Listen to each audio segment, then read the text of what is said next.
faire un petit mot introductif, déjà pour vous remercier tous, messieurs les élus, messieurs les autorités également ecclésiastiques qui sont présentes à nos côtés aujourd'hui pour cette phase très importante de l'enquête judiciaire. Pour resituer donc le sujet, nous avons eu un gros phénomène de vol dans les églises. Ça a commencé cet été, ça s'est terminé en octobre.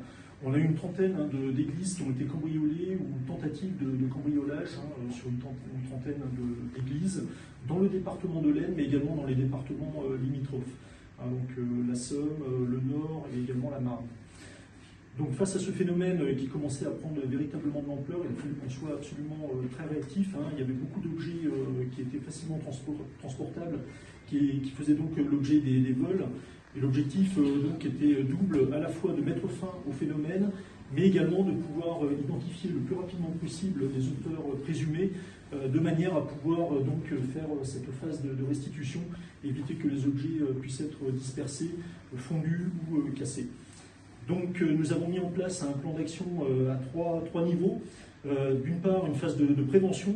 Donc on s'est rapproché à la fois des élus, mais également des autorités ecclésiastiques, les diocèses, pour pouvoir mettre à l'abri le maximum d'objets et apporter des conseils de sécurité pour éviter donc qu'on puisse avoir d'autres vols qui soient commis.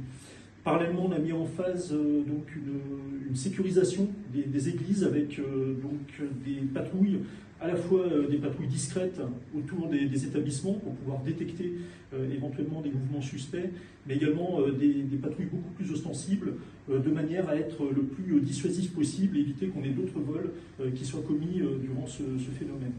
Et parallèlement, donc, on a mis en place, sous la direction du procureur de la République de Laon, une phase d'investigation. Donc on a commencé par un regroupement des différentes procédures afin de pouvoir faire le maximum de recoupement et pouvoir mettre fin à ce phénomène le plus rapidement possible. Donc ça a été rendu possible grâce à l'investissement des enquêteurs de la brigade de recherche de Vervins qui se sont vraiment particulièrement impliqués dans ce dossier. Il fallait travailler très vite. Il fallait travailler avec beaucoup d'éléments qui nous venaient sur cette phase d'investigation.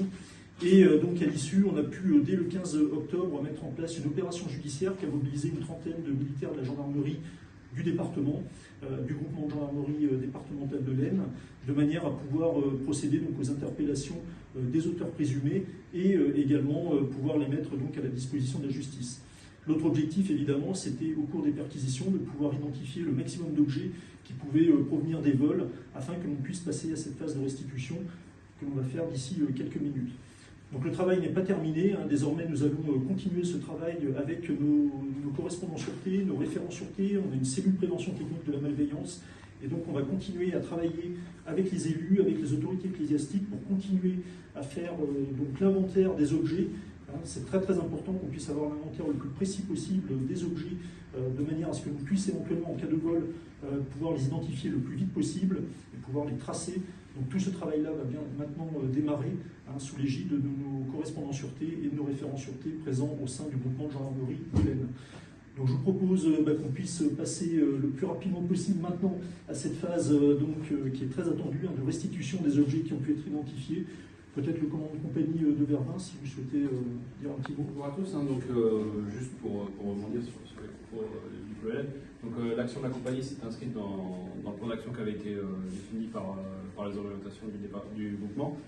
Au niveau des actions de surveillance qu'on a pu mettre en place, je me suis appuyé à la fois sur mes brigades territoriales, mais aussi sur mon peloton de surveillance et d'intervention, qui a pu mener des surveillances discrètes, et ainsi